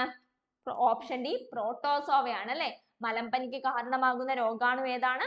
പ്രോട്ടോസോവയാണ്. പ്രോട്ടോസോവ രോഗങ്ങൾ എങ്ങനെയാണെന്ന് പറഞ്ഞല്ലോ. രോഗകാരി ഏതാണ്? പ്ലാസ്മോഡിയം ആണ്. രോഗകാരി പ്ലാസ്മോഡിയം ആണ്. വാഹകർ ആരാണ്? അനോഫിലസ് പെൺകൊതുകുകളാണെന്ന് നമ്മൾ പഠിച്ചു. ആതിഥേയ ജീവി ആരാണ്? മനുഷ്യരാണെന്ന് പറഞ്ഞു. ഇതിന്റെ ലക്ഷണങ്ങൾ എന്തൊക്കെയാണെന്ന് നമ്മൾ പറഞ്ഞു അല്ലെ. വിറയലോട് കൂടിയുള്ള പനി, അമിത വിയർപ്പ് എന്നിവയാണ് മലമ്പനിയുടെ മുഖ്യ ലക്ഷണം. അനുബന്ധമായിട്ട് തലവേദന, ഛർദി, വയറിളക്കം, വിളർച്ച എന്നിവയൊക്കെ ഉണ്ടാകുന്നുണ്ട്. അപ്പം രോഗകാരി ആരാണ്? വാഹകർ ആരാണ്? ആതിഥേയ ജീവി ആരാണെന്ന് ഓർത്തിരുന്നോണം. ക്ലിയർ ആയല്ലോ? അങ്ങനെയെങ്കിൽ രോഗവും രോഗകാരിയുമാണ് പറയുന്നത്. മലേറിയ ആരാണ്? പ്ലാസ്മോഡിയം ആണ് രോഗകാരി അല്ലെ. പ്ലാസ്മോഡിയം വിവാക്സ് അല്ലെങ്കിൽ പ്ലാസ്മോഡിയം ഫാൽസിപ്പറം അല്ലെങ്കിൽ പ്ലാസ്മോഡിയം മലേറിയ, ഇത് നമ്മൾ പഠിച്ചതാണ്. അങ്ങനെയെങ്കിൽ അമീബിയാസിസ് അല്ലെങ്കിൽ അമീബിക് ഡിസെൻട്രിയുടെ രോഗകാരി ആരാണ്? എൻഡമീബ ഹിസ്റ്റോളിക്ക ആണ്. അതിനകത്ത് തന്നെ ഉണ്ട് എൻഡമീബ ഹിസ്റ്റോളിക്ക. അടുത്ത ട്രൈക്കോമോണിയാസിസിന്റെ രോഗകാരി ആരാണ്? ട്രൈക്കോമോണസ് വജൈനാലിസ് ആണ്. വജൈനാലിസ്. അടുത്ത ടോക്കോപ്ലാസ്മോസിസിന്റെ രോഗകാരി ആരാണെന്ന് ചോദിച്ചാൽ അത് ടോക്സോപ്ലാസ്മ ഗൊണിഡി ആണ്. ഗൊണിഡി. ആഫ്രിക്കൻ ട്രിപ്പനോസോമിയാസിസിന്റെ ഏതാണെന്ന് ചോദിച്ചാൽ അത് ട്രിപ്പനോസാസിസ് ആണ്. ലിഷ്മാനിയാസിസിന്റെ ഏതാണെന്ന് ചോദിച്ചാൽ അതും ലിഷ്മാനിയ spp ആണ്. ഇത്രയും ക്ലിയർ ആയല്ലോ? ഓർത്തോണെ, രോഗവും രോഗകാരിയും ഒന്ന് നോക്കിയിരുന്നാൽ മതി കേട്ടോ. അടുത്തതാണ് താഴെ കൊടുത്തിരിക്കുന്നവയിൽ നാഡീവ്യവസ്ഥയിൽ ബാധിക്കുന്ന അസുഖങ്ങളുടെ ശരിയായ ജോഡി തിരഞ്ഞെടുക്കാനാണ്. നാഡീവ്യവസ്ഥയെ ബാധിക്കുന്നത്, അതും പ്രീവിയസ് ഇയർ ക്വസ്റ്റ്യൻ ആണ്. നമ്മുടെ മനുഷ്യ ശരീരത്തിൽ ബാധിക്കുന്ന രോഗങ്ങളെ പറ്റി ചോദ്യങ്ങൾ 2022, 2023, 2024 ചോദിച്ചിട്ടുണ്ട്. പല കോമ്പറ്റീറ്റീവ് എക്സാമിനാന്നേ ഉള്ളൂ. അപ്പൊ നാഡീവ്യവസ്ഥയെ ബാധിക്കുന്നത് ഏതാണ്? ഓപ്ഷൻ ഒന്നും വായിക്കുന്നില്ല. ഏതാണ് നാഡീവ്യവസ്ഥയെ ബാധിക്കുന്ന ശരിയായിട്ടുള്ള ജോഡി? ഇതിനകത്ത് കൊടുത്തിട്ടുണ്ട്. ഏതൊക്കെയാണ്? പോളിയോ ഉണ്ട് അല്ലെ. പോളിയോയും അതേപോലെ തന്നെ പാർക്കിൻസൺസുമാണ്. അപ്പം നാഡീവ്യവസ്ഥയെ ബാധിക്കുന്ന അസുഖങ്ങൾ ഏതൊക്കെയാണെന്ന് ചോദിച്ചാൽ ഒന്ന് പോളിയോ ആണ്, മറ്റൊന്ന് എന്താണ്? പാർക്കിൻസൺസ് രോഗമാണ്. പോളിയോയും പാർക്കിൻസൺസും എവിടെയാണ് ബാധിക്കുന്നത്? നാഡീവ്യവസ്ഥയാണ്. നാഡീവ്യവസ്ഥയെ ബാധിക്കുന്ന അസുഖമാണ്. അങ്ങനെയെങ്കിൽ തൊണ്ടയെ ബാധിക്കുന്നത് നമുക്കറിയാം തൊണ്ടമുള്ള് അല്ലെങ്കിൽ ഡിഫ്തീരിയ അല്ലെ, തൊണ്ടയെ ബാധിക്കുന്നത് ഡിഫ്തീരിയ. പ്ലീഹ മലേറിയ, പ്ലീഹയെ ബാധിക്കുന്നത് മലേറിയ ആണ്. പേശി ഏതാണ്? ടെറ്റനി ആണ്. പേശി ടെറ്റനി. രോഗപ്രതിരോധ വ്യവസ്ഥയെ ബാധിക്കുന്നത് എയ്ഡ്സ് ആണ്. ലിംഫ വ്യവസ്ഥയെ ബാധിക്കുന്നത് മന്ത്, ഒഡീമ, ലിംഫോമ എന്നിവയാണ്. കുടലിനെ ബാധിക്കുന്നത് നമ്മൾ പഠിച്ചായിരുന്നു, ടൈഫോയിഡ്, കോളറ, ഷിഗല്ലോസിസ് എന്നിവയാണ്. അതേപോലെ തന്നെ കഴിഞ്ഞ ക്ലാസ്സിൽ കുറച്ചുകൂടെ കാര്യങ്ങൾ നമ്മൾ ഇതിനെപ്പറ്റി പറഞ്ഞിട്ടുണ്ട്, മനുഷ്യ ശരീരം, അതുകൂടെ ഓർത്തിരിക്കുക കേട്ടോ. നിശാന്തതയൊക്കെ എന്തിനെ ബാധിക്കുന്നതാണ്? കണ്ണിനെ ബാധിക്കുന്നതാണെന്ന് പറഞ്ഞു. ഗ്ലോക്കോമ എന്തിനെയാണ്? അതും കണ്ണിനെ ബാധിക്കുന്നതാണെന്ന് പറഞ്ഞായിരുന്നു. അപ്പൊ തൊണ്ട, പ്ലീഹ, പേശി, രോഗപ്രതിരോധ വ്യവസ്ഥ, ലിംഫ വ്യവസ്ഥ, കുടൽ എന്നിവയൊക്കെ ബാധിക്കുന്ന രോഗങ്ങൾ പഠിച്ചിരിക്കാം. അടുത്ത ചോദ്യം ഇതാണ്, ഏത് രോഗം സ്ഥിരീകരിക്കുന്നതിനാണ് വൈഡൽ പരിശോധന നടത്തുന്നത്? നമ്മള് വൈഡൽ പരിശോധന നടത്തുന്നത് ഏതിനെയാണെന്ന് പറഞ്ഞു? ടൈഫോയിഡിനെ ആണെന്ന് പറഞ്ഞു അല്ലെ. ആദ്യം ഒരു ഓപ്ഷൻസിനകത്ത് ടൈഫോയിഡ് വൈഡൽ ടെസ്റ്റ് കൊടുത്തപ്പോൾ നമ്മൾ പറഞ്ഞു അത് വൈഡൽ ടെസ്റ്റ് അല്ല. വൈഡൽ ടെസ്റ്റ് എന്തിനെ പരിശോധിക്കുന്നതാണ്? ടൈഫോയിഡ് സ്ഥിരീകരിക്കുന്നതിന് വേണ്ടി നടത്തുന്ന ടെസ്റ്റ് ആണ്, പരിശോധനയാണ് വൈഡൽ ടെസ്റ്റ്. അപ്പൊ മറന്നു പോകരുത്, വൈഡൽ ടെസ്റ്റ് എന്തിനു വേണ്ടിയുള്ളതാണ്?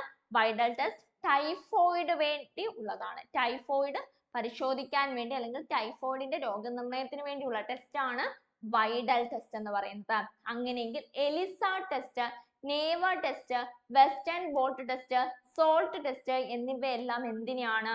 എയ്ഡ്സിനെയാണ്. ഓർത്തു വെക്കാലോ, എയ്ഡ്സ് ന്യൂസ് എന്ന് ഓർത്താൽ മതി. AIDS news. N എന്ന് പറയുന്നത് എന്താണ്? നേവയാണ് അല്ലെ, നേവ ടെസ്റ്റ്. E എന്ന് പറയുന്നത് എന്താണ്? എലിസ ടെസ്റ്റ് ആണ്. W എന്ന് പറയുന്നത് വെസ്റ്റേൺ ബോൾട്ട് ടെസ്റ്റ് ആണ്. S എന്ന് പറയുന്നത് സോൾട്ട് ടെസ്റ്റ് ആണ്. അപ്പൊ എയ്ഡ്സ് ന്യൂസ്, എയ്ഡ്സിനെ രോഗനിർണയം നടത്തുന്ന ടെസ്റ്റുകളാണ് ഇത് ഇത്രയും. അടുത്ത മാൻഡോക്സ് ടെസ്റ്റും ടൈൻ ടെസ്റ്റും എന്തിനെയാണെന്ന് അറിയാമോ? TST അല്ലെങ്കിൽ ട്യൂബർകുലോസിസ് സ്കിൻ ടെസ്റ്റ്. അതിനകത്ത് തന്നെ ഉണ്ട് ഏതാണ്? ക്ഷയരോഗത്തെ ടെസ്റ്റ് ചെയ്യുന്നതാണ്. അടുത്ത ഷിക് ടെസ്റ്റ്. ഷിക് ടെസ്റ്റ് മിക്കവാറും ചോദിച്ചിട്ടുള്ളതാണ്. ഷിക് ടെസ്റ്റ് എന്തിനാണ്? ഡിഫ്തീരിയ ആണ്. Schick test diphtheria. അടുത്ത ടൂർണിക്കറ്റ് ടെസ്റ്റ്, അത് നമ്മൾ മുമ്പ് പറഞ്ഞായിരുന്നു. എന്ത്? ഡെങ്കിപ്പനിയാണ് അല്ലെ. ടൂർണിക്കറ്റ് ടെസ്റ്റ് എന്തിനു വേണ്ടിയുള്ളതാണ്? ഡെങ്കിപ്പനിയാണ്.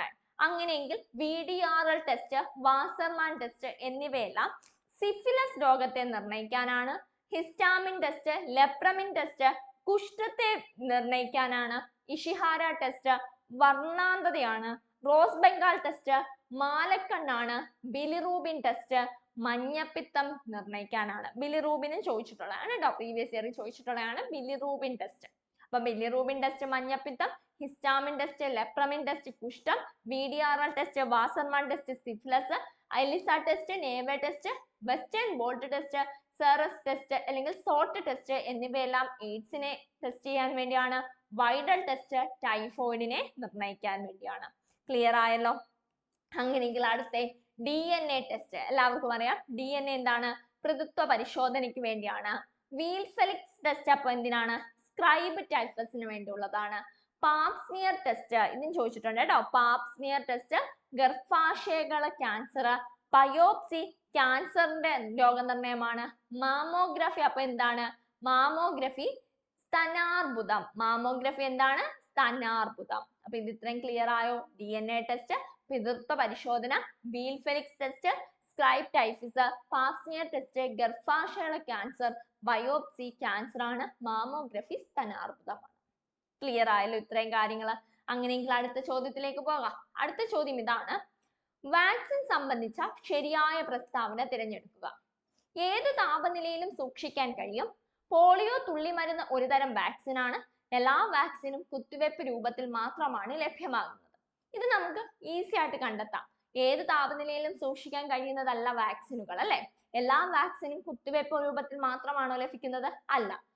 പോളിയോ തുള്ളിമരുന്ന് ഒരു തരം വാക്സിൻ ആണ്, ശരിയാണോ? ആണല്ലേ. പോളിയോ തുള്ളിമരുന്ന് എന്താണ്? ഒരു തരം വാക്സിൻ ആണ്. അപ്പൊ മൂന്നാമത് പറഞ്ഞ തെറ്റാണെന്ന് നമുക്കറിയാലോ. എല്ലാ വാക്സിനും കുത്തിവെപ്പ് രൂപത്തിലാണോ? പോളിയോ കുത്തിവെപ്പിലൂടെയാണോ നൽകുന്നത്? അല്ല. അപ്പൊ പോളിയോ തുള്ളിമരുന്ന് ഒരു തരം വാക്സിൻ ആണ് എന്നതാണ് ശരിയായിട്ടുള്ള ഉത്തരം. ഓപ്ഷൻ ബി 2 മാത്രമാണ് ശരിയായിട്ടുള്ള പ്രസ്താവന. അപ്പൊ നോക്കി, ശരിയായ പ്രസ്താവന തിരഞ്ഞെടുക്കാനാണ് അല്ലെ. ആധുനിക പ്രതിരോധ കുത്തിവയ്പ്പിന് തുടക്കം കുറിച്ചത് ആരാണ്? ആധുനിക പ്രതിരോധ കുത്തിവയ്പ്പിന് തുടക്കം കുറിച്ചത് എഡ്വേർഡ് ജെന്നർ ആണ്. ആധുനിക പ്രതിരോധ കുത്തിവയ്പ്പിന് തുടക്കം കുറിച്ചത് ആരാണെന്ന് ചോദിച്ചാൽ എഡ്വേർഡ് ജെന്നർ ആണ്. കൃത്രിമ ബോധവൽക്കരണത്തിന് ഉപയോഗിക്കുന്ന വസ്തുക്കളാണ് വാക്സിനുകൾ. കൃത്രിമ പ്രതിരോധവൽക്കരണത്തിന് ഉപയോഗിക്കുന്ന വസ്തുക്കൾ ഏതാണെന്ന് ചോദിച്ചാൽ അത് വാക്സിനുകളാണ്. ആദ്യമായി വികസിപ്പിച്ച വാക്സിൻ ഏതാണ്? വസൂരിക്കുള്ള വാക്സിൻ ആണ്. ആരാണ് ഇത് വികസിപ്പിച്ചത്? എഡ്വേർഡ് ജെന്നർ ആണ്. രണ്ട് കാര്യങ്ങൾ പറഞ്ഞു. ആധുനിക പ്രതിരോധ കുത്തിവയ്പ്പിന് തുടക്കം കുറിച്ചത് എഡ്വേർഡ് ജെന്നർ ആണ്. ആദ്യമായി വികസിപ്പിച്ച വാക്സിൻ വസൂരിക്കുള്ള വാക്സിൻ ആണ്. അത് കണ്ടെത്തിയത് ആരാണ്? എഡ്വേർഡ് ജെന്നർ ആണ്. വസൂരി ഇന്ത്യയിൽ ആദ്യമായിട്ട് റിപ്പോർട്ട് ചെയ്തത് എവിടെയാണെന്ന് ചോദിച്ചാൽ ബീഹാറിലാണ്. 1975 മെയ് 17 ഓർത്തിരിക്കുക. വസൂരിയെ ഭൂമകത്ത് നിന്നും തുടച്ചു നീക്കി ലോകാരോഗ്യ സംഘടന പ്രഖ്യാപിച്ച വർഷം ഏതാണ്? 1980 ആണ്. 1980 വസൂരിയെ ഭൂമുഖത്ത് നിന്നും അല്ലെങ്കിൽ മൊത്തത്തിൽ തുടച്ചു നീക്കി എന്ന് ലോകാരോഗ്യ സംഘടന പ്രഖ്യാപിച്ചത്. ഓക്കെ, അങ്ങനെയെങ്കിൽ രോഗപ്രതിരോധ ശേഷിയുമായി ബന്ധപ്പെട്ട് ചെറുതായിട്ടൊരു ഇത് കൊടുത്തേക്കാണ്, ഒന്ന് വായിച്ചു നോക്കുക. അതേപോലെ തന്നെ വാക്സിൻ ചാർട്ട് കൊടുത്തിട്ടുണ്ട്. ജനന സമയത്ത് 6 ആഴ്ച, 10 ആഴ്ച, 14 ആഴ്ച, അതേപോലെ തന്നെ 9 മാസം, 6 മുതൽ 24 മാസം, 5 മുതൽ 6 വയസ്സ്, 10 വയസ്സ്, 16 വയസ്സ് എന്നീ വയസ്സുകളിൽ അല്ലെ 16 വയസ്സിലൊക്കെ കണ്ടോ ടെറ്റനസ് അല്ലെങ്കിൽ ഡിഫ്തീരിയ വാക്സിൻ ഒക്കെ 16ാമത്തെ വയസ്സിലും 10ാമത്തെ വയസ്സിലും ഒക്കെ കൊടുക്കുന്നുണ്ട്. അപ്പൊ ഈ വാക്സിനുകൾ ഒന്ന് ഓർത്തു നോക്കുക. ഇവിടെ ഇങ്ങനെ വാക്സിന്റെ ചാർട്ട് കൊടുത്തിട്ടുണ്ട്. ഇപ്പൊ PCV ആണെങ്കിൽ PCV ബൂസ്റ്റർ എന്താണ്? ന്യൂമോകോക്കൽ കൺജങ്ക്റ്റിവേറ്റ് വാക്സിൻ ആണ്. ഇതെല്ലാം ഇവിടെ കൊടുത്തിട്ടുണ്ട്. അത് നിങ്ങളൊന്ന് നോക്കിയിരിക്കുക കേട്ടോ. അങ്ങനെയെങ്കിൽ അടുത്ത ചോദ്യം ഇതാണ്. DTP വാക്സിൻ കുട്ടികൾക്ക് നൽകുന്നത് താഴെ പറയുന്നവയിൽ ഏത് അസുഖം പ്രതിരോധിക്കാനാണ്? ഇവിടെ DTP വാക്സിൻ നമ്മൾ പറയുന്നുണ്ട്, DPT വാക്സിൻ അല്ലേ? DPT വാക്സിൻ പറയുന്നുണ്ട്. ഏതാണ്? ഏതിനെ പ്രതിരോധിക്കാനാണ് DPT വാക്സിൻ നൽകുന്നത്? ഓപ്ഷൻ എ ക്ഷയരോഗത്തെയാണ്. ക്ഷയരോഗത്തെ ബാധിക്കാനാണ് അല്ലെങ്കിൽ ക്ഷയരോഗത്തിനെ പ്രതിരോധിക്കാൻ വേണ്ടിയാണ് കുട്ടികൾക്ക് DPT വാക്സിന് നൽകുന്നത്. കണ്ടോ, DPT വാക്സിൻ, ഡിഫ്തീരിയ, പെർtussis, ടെറ്റനസ് വാക്സിൻ, DPT വാക്സിൻ നമ്മൾ പറയുന്നത് കണ്ടോ. അപ്പം DTP വാക്സിൻ എന്തിനു വേണ്ടി നൽകുന്നതാണ്? ക്ഷയരോഗത്തെ പ്രതിരോധിക്കാൻ വേണ്ടി നൽകുന്ന വാക്സിൻ ആണ് DTP വാക്സിൻ എന്ന് ഓർത്തിരിക്കാം. അടുത്തത് പോളിയോ പ്രതിരോധ വാക്സിനുകൾ ഏതൊക്കെയാണ്? സാബിൻ ഓറൽ പോളിയോ വാക്സിൻ അല്ലെങ്കിൽ OPV, സാർക്ക് എന്ന് പറയുന്നത് ഇഞ്ചക്ഷൻ ആണ്. ഇവയെല്ലാം പോളിയോ പ്രതിരോധ വാക്സിനുകളാണ്. ഇനി ടാബ് വാക്സിൻ ഉപയോഗിക്കുന്നത് എന്തിനു വേണ്ടിയാണ്? എൻഡറിക് ഫീവറിന് വേണ്ടിയാണ്. HIV വാക്സിൻ ഉപയോഗിക്കുന്നത് ഇൻഫ്ലുവൻസയ്ക്ക് വേണ്ടിയാണ്. ഇത് ആ ചാർട്ടിനകത്ത് കൊടുത്തിട്ടുണ്ട്. XCRT ടെക്സ്റ്റ് ബുക്ക് തന്നെയാണ്. DPT അഥവാ ട്രിപ്പിൾ വാക്സിൻ നൽകുന്നത് ഡിഫ്തീരിയ, വില്ലൻ ചുമ, ടെറ്റനസ് എന്നീ രോഗങ്ങൾക്കെതിരെയാണ് DPT vaccine. Okay, DTP vaccine എന്താണ്? DTP ആണെങ്കിൽ അത് ക്ഷയരോഗത്തിനാണ്. ഓക്കെ ആണല്ലോ ഇത്രയും കാര്യങ്ങൾ. അങ്ങനെയെങ്കിൽ 5 വയസ്സ് വരെയുള്ള കുട്ടികൾക്ക് നൽകുന്ന കുത്തിവയ്പ് ആ ചാർട്ട് നോക്കിയാൽ നിങ്ങൾക്ക് മനസ്സിലാവും ഏതാണ്? DPT വാക്സിൻ ആണ്. ദാ ഇവിടെ കണ്ടോ, DPT വാക്സിൻ 5 മുതൽ 6 വയസ്സ് വരെയുള്ള കുട്ടികൾക്ക് നൽകുന്നത് DPT വാക്സിൻ ആണ്. ഈ ചാർട്ടിൽ നിന്ന് തന്നെയുള്ള പ്രസ്താവനയാണ്. പെൻറ്റാവാലൻ വാക്സിൻ നൽകുന്നത് എന്തിനു വേണ്ടി എതിരെയുള്ളതാണ്?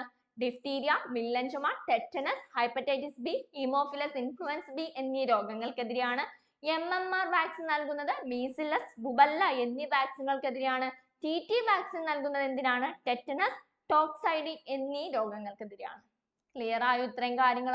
ഇതാ ചാർട്ട് നോക്കിയാൽ മതി. ICRT ചാർട്ടിനകത്ത് ക്ലിയർ ആയിട്ട് കൊടുത്തിട്ടുണ്ട്. ഓക്കെ, അങ്ങനെയെങ്കിൽ അടുത്ത ചോദ്യം ഇതാണ്.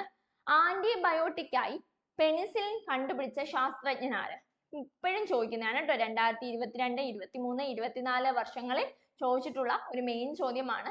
ആന്റിബയോട്ടിക് ആയി പെനിസിലിൻ കണ്ടുപിടിച്ച ശാസ്ത്രജ്ഞൻ ആരാണ്? ചോദ്യം ഒന്നും വേണ്ട, ഉത്തരം നിങ്ങൾക്ക് അറിയാം. ഏതാ? ഓപ്ഷൻ എ ആണല്ലേ, അലക്സാണ്ടർ ഫ്ലെമിംഗ് ആണ്.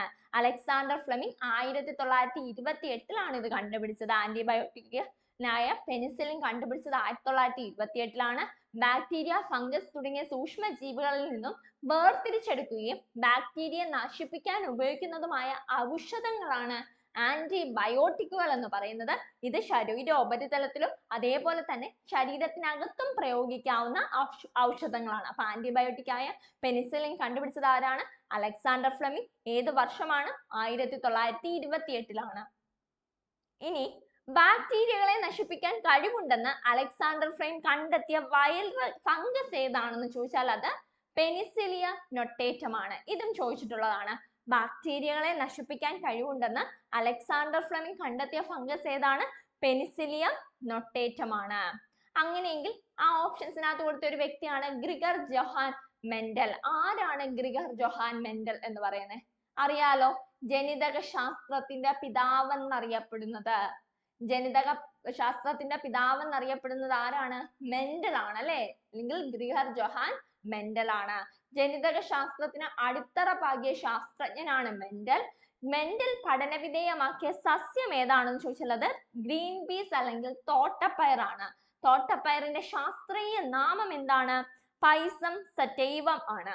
മെൻഡൽ പഠനവിധേയമാക്കിയ തോട്ടപ്പയറിന്റെ സ്വഭാവം ചോദിച്ചു കഴിഞ്ഞാൽ ചെടികളുടെ ഉയരം, പൂവിന്റെ സ്ഥാനം, വിത്തിന്റെ ആകൃതി, വിത്തിന്റെ ആവരണത്തിന്റെ നിറം, ബീജപത്രത്തിന്റെ നിറം, ഫലത്തിന്റെ ആകൃതി, ഫലത്തിന്റെ നിറം എന്നിവയൊക്കെയാണെന്ന് ഓർത്തിരിക്കുക. അപ്പൊ ജനിതക ശാസ്ത്രത്തിന്റെ പിതാവ് ആരാണെന്ന് ചോദിച്ചാൽ അത് ഗ്രിഗർ ജൊഹാൻ മെൻഡൽ ആണ്.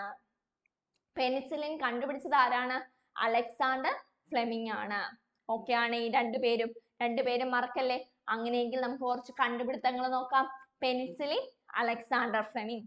സ്ട്രെപ്റ്റോമൈസിൻ സെൽമാൻ വാക്സ്മാൻ ആണ്.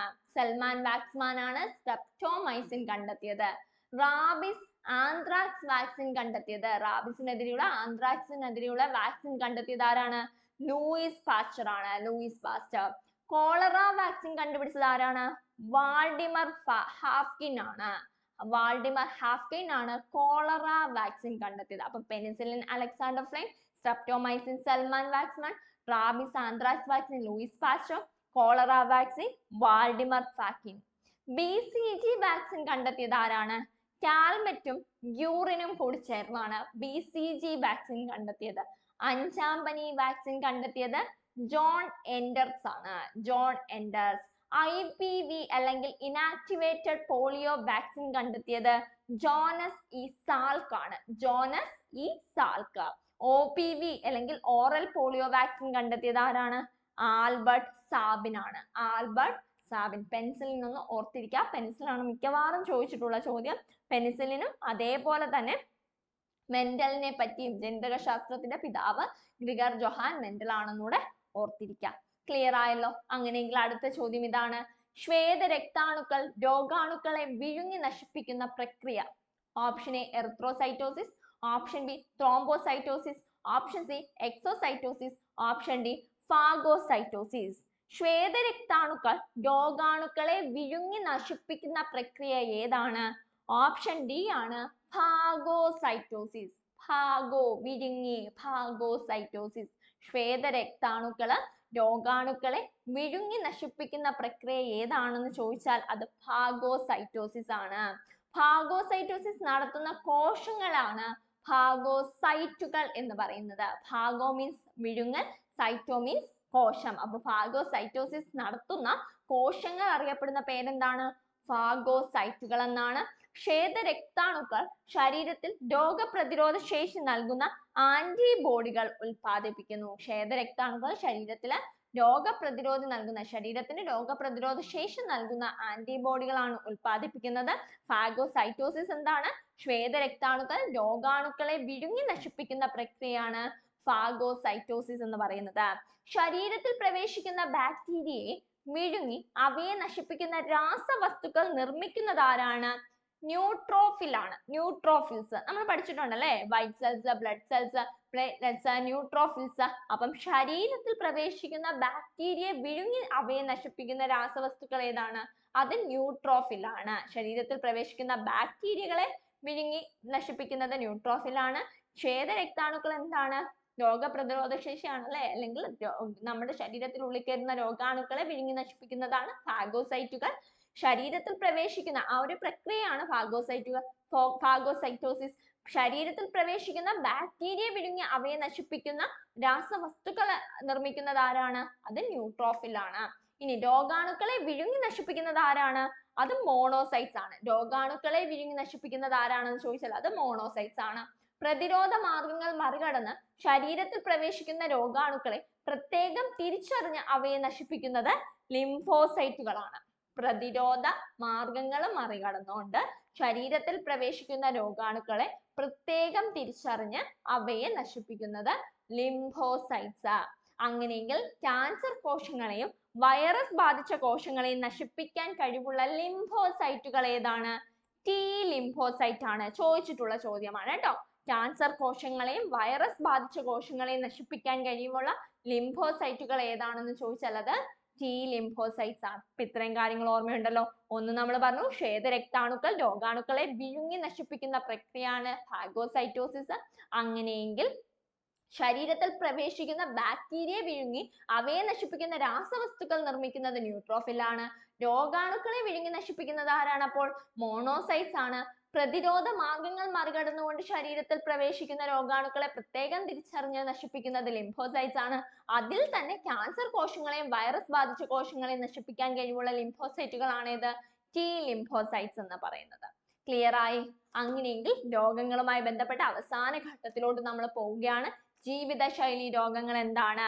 അറിയാലോ, അനാരോഗ്യകരമായ ജീവിത രീതി ക്ഷണിച്ചു വരുത്തുന്ന രോഗങ്ങളാണ് ജീവിതശൈലി രോഗങ്ങൾ. മാനസിക സംഘർഷം, മദ്യപാനം, പുകവലി, മയക്കുമരുന്ന് എന്നിവയെല്ലാം വരുന്നത് ഏതാണ്? ജീവിതശൈലി രോഗങ്ങളാണ്. വ്യായാമമില്ല എന്നിവയിലൂടെയൊക്കെ വരുന്നതാണ്. ഇതിപ്പോ ലേറ്റസ്റ്റ് ആയിട്ട് ഏറ്റവും അവസാനം നടന്ന LGS എക്സാമിന് ഇതൊരു പ്രസ്താവന ചോദ്യമായിട്ട് ചോദിച്ചിട്ടുണ്ടായിരുന്നു ഈ ഒരു ബോക്സ്. പ്രമേഹം ഇൻസുലിന്റെ കുറവോ പ്രവർത്തന വൈകല്യവുമാണ്. ഇൻസുലിന്റെ കുറവോ പ്രവർത്തന വൈകല്യവുമാണ് എന്ത്? പ്രമേഹം. ഫാറ്റി ലിവർ എന്താണ്? കരളിൽ കൊഴുപ്പ് അടിഞ്ഞു കൂടുവാൻ ഇടയാക്കുന്നത്. പക്ഷാഘാതത്തിന് കാരണം എന്താണ്? മസ്തിഷ്കത്തിലെ രക്തക്കുഴലുകൾ പൊട്ടുന്നതും രക്തപ്രവാഹം തടസ്സപ്പെടുന്നതുമാണ്. അമിത രക്തസമ്മർദ്ദം എന്താണെന്ന് ചോദിച്ചാൽ അത് കൊഴുപ്പടിഞ്ഞ് രക്തധമനികളുടെ വ്യാസം കുറയുന്നതാണ്. ഹൃദയാഘാതം എന്താണ്? ഹൃദയത്തിലേക്ക് രക്തം എത്തിക്കുന്ന കൊറോണറി ധമനികൾ കൊഴുപ്പടിഞ്ഞ് രക്തപ്രവാഹം തടസ്സപ്പെടുത്തുന്നതാണ് ഹൃദയാഘാതം. പക്ഷാഘാതം ഓർത്തിരുന്നോണം. മസ്തിഷ്കത്തിലെ രക്തക്കുഴലുകൾ പൊട്ടുന്നതും രക്തപ്രവാഹം തടസ്സപ്പെടുത്തുന്നതുമാണ് പക്ഷാഘാതം. ഫാറ്റി ലിവർ, പ്രമേഹം, അമിത രക്തസമ്മർദ്ദം ഇതെല്ലാം എന്താണ്? ജീവിതശൈലി രോഗങ്ങളാണ്. ഇതിപ്പോ ലേറ്റസ്റ്റ് ആയിട്ട് LGS പ്രസ്താവനയായിട്ട് ചോദിച്ചതാണ് ഇത് ഓരോന്നും. ഓക്കെ, അങ്ങനെയെങ്കിൽ പുകവലിയും ദൂഷ്യഫലങ്ങളുമാണ് എന്തൊക്കെയാണ്? പക്ഷാഘാതം, നിക്കോട്ടിൻ വിധേയത്വം, ഹൃദയത്തിന് എന്താണ്? ഉയർന്ന രക്തസമ്മർദ്ദം, ധമനികളുടെ ഇലാസ്റ്റികത അല്ലെങ്കിൽ ഇലാസ്റ്റിസിറ്റി നഷ്ടപ്പെടൽ, പ്രവർത്തനക്ഷമത കുറയൽ, അതേപോലെ ലങ്സിന് ശ്വാസകോശ ക്യാൻസർ അല്ലെങ്കിൽ ശ്വാസകോശ ക്യാൻസർ സംഭവിക്കാം, ബ്രോങ്കൈറ്റിസ് സംഭവിക്കാം, എംഫിസീമിയ സംഭവിക്കാം. ഇതെല്ലാം എന്തുമായിട്ട് ബന്ധപ്പെടുന്നു? പുകവലിയും അതിന്റെ ദൂഷ്യഫലങ്ങളുമായി ബന്ധപ്പെടുന്നു. പുകവലി ഒരു ജീവിതശൈലി രോഗമാണ്. ഓക്കെ, അടുത്തത് രോഗങ്ങൾ പലതരമുണ്ട്. നമ്മൾ പഠിച്ചു ജീവിതശൈലി രോഗം, ജനിതകപരം, തൊഴിൽ ജന്യം, പോഷകഘടകങ്ങളുടെ അപര്യാപ്ത. ഇതിൽ പോഷകഘടകങ്ങളുടെ അപര്യാപ്ത നമ്മൾ പറഞ്ഞു, ജീവിതശൈലി പറഞ്ഞു, ജനിതക രോഗം പറഞ്ഞു, ഇനി തൊഴിൽ ജന്യമുണ്ട് അല്ലെ. തൊഴിലിടങ്ങളുടെ സാഹചര്യവുമായി ബന്ധപ്പെട്ടുണ്ടാകുന്ന രോഗങ്ങളെയാണ് തൊഴിൽ ജന്യ രോഗങ്ങൾ എന്ന് പറയുന്നത്. സിലിക്കോസിസ്, അസ്ബർബൈറ്റോസിസ്, ഫാക്ടറികളിലെ തൊഴിലാളികൾക്ക് ഉണ്ടാകുന്ന അസ്ബർബൈറ്റോസിസ് തുടങ്ങിയ തൊഴിൽ ജന്യ രോഗങ്ങൾക്ക് ഉദാഹരണങ്ങളാണ് എന്ന് ഓർത്തിരിക്കുക. ഇത് ജസ്റ്റ് ഒന്ന് വായിച്ചു നോക്കിയാൽ മതി കേട്ടോ. അടുത്തത് ജന്തുരോഗങ്ങൾ. നമ്മുടെ മനുഷ്യർക്ക് മാത്രമല്ലല്ലോ രോഗങ്ങള്, ജന്തുക്കൾക്കും പലതരം രോഗങ്ങൾ ഉണ്ടാവും. അതാണ് ആന്ത്രാക്സും അകിടുവീക്കം. ഏത് രോഗകാരി ഏതാണെന്ന് ചോദിച്ചാൽ അത് ബാക്ടീരിയ ആണ്. അതല്ല കുളമ്പ് രോഗമാണ് എങ്കിൽ കുളമ്പ് രോഗം ഏതാണ് രോഗകാരി? കുളമ്പ് രോഗത്തിന്റെ വൈറസ് ആണ്. അപ്പൊ ആന്ത്രാക്സും അകിടുവീക്കവും ബാക്ടീരിയ, കുളമ്പ് രോഗം വൈറസ്. ഇനി സസ്യരോഗങ്ങളുണ്ട്. ജന്തുരോഗങ്ങൾ മാത്രമല്ല സസ്യങ്ങൾക്കും രോഗം വരാം. അതിന്റെ രോഗകാരി രോഗവുമാണ് പറയുന്നത്. ബാക്ടീരിയ ആണ് രോഗകാരിയെങ്കിൽ നെൽച്ചെടിയിലെ ബ്ലൈറ്റ് രോഗം, വഴുതനയിലെ വാട്ടരോഗം എന്നിവയെല്ലാം ബാക്ടീരിയ കാരണം ഉണ്ടാകുന്നതാണ്. പയർ, മരച്ചീനി എന്നിവയിലെ മൊസൈക്ക് രോഗം, വാഴയിലെ കുറുനാമ്പ് രോഗം എന്നിവയെല്ലാം വൈറസ് മൂലം ഉണ്ടാകുന്ന രോഗമാണ്. കുരുമുളകിന്റെ ദ്രുതവാട്ടം, അതേപോലെ തന്നെ തെങ്ങിന്റെ കൂമ്പുചീട്ടൽ എന്നിവയെല്ലാം എന്തിന്റെയാണ്? ഫംഗസ് മൂലം. തെങ്ങിന്റെ കൂമ്പുചീയൽ എന്നിവയെല്ലാം എന്തിന്റെയാണ്? ഫംഗസിന്റെയാണ്. ഫംഗസ് മൂലം ഉണ്ടാകുന്ന രോഗങ്ങളാണ്. അപ്പൊ ഈ ഒരു ബോക്സ് ഓർത്തിരുന്നോണേ. നമുക്ക് ഡീറ്റെയിൽ ആയിട്ട് പറയാനുള്ള സമയമില്ല. നമ്മുടെ ഇതൊരു റിവിഷൻ ക്ലാസ് ആണ്. നമുക്ക് എക്സാം ഹോൾ ടിക്കറ്റ് ഒക്കെ വന്നു തുടങ്ങി. 28-ാം തീയതി മുതൽ ഫസ്റ്റ് ഫേസ് എക്സാം തുടങ്ങുകയാണ്. അപ്പൊ നമുക്ക് പെട്ടെന്ന് വേണം ക്ലാസ്സുകൾ, അല്ലെങ്കിൽ നിങ്ങൾക്ക് പെട്ടെന്ന് നിങ്ങളിലേക്ക് ഒരുപാട് ക്വസ്റ്റ്യൻസ് 2023, 2022, 2024 ചോദിച്ച എല്ലാ ചോദ്യങ്ങളും നിങ്ങളിലേക്ക് ഉൾപ്പെടുത്തണം. അപ്പം ഇതെല്ലാം ജസ്റ്റ് നിങ്ങളൊന്ന് വായിച്ചു നോക്കുക. ഇതിന്റെ PDF നമ്മുടെ PSC ഇൻഫ്ലുവൻസറിന്റെ ടെലഗ്രാം ചാനലിൽ കിട്ടും. അപ്പൊ ഹോൾ ടിക്കറ്റ് എല്ലാം വന്നു തുടങ്ങി. എല്ലാവരും എന്ത് ചെയ്യുക, നന്നായിട്ട് പഠിക്കുക കേട്ടോ. നന്നായിട്ട് പഠിക്കുക, ഹാർഡ് വർക്ക് ചെയ്യുക. നിങ്ങൾക്ക് 2025 ആദ്യ റാങ്കുകളിൽ നിങ്ങൾ ഓരോരുത്തരും ഉൾപ്പെടട്ടെ എന്ന് ആത്മാർത്ഥമായിട്ട് പ്രാർത്ഥിക്കുന്നു. Have A nice day. Thank you.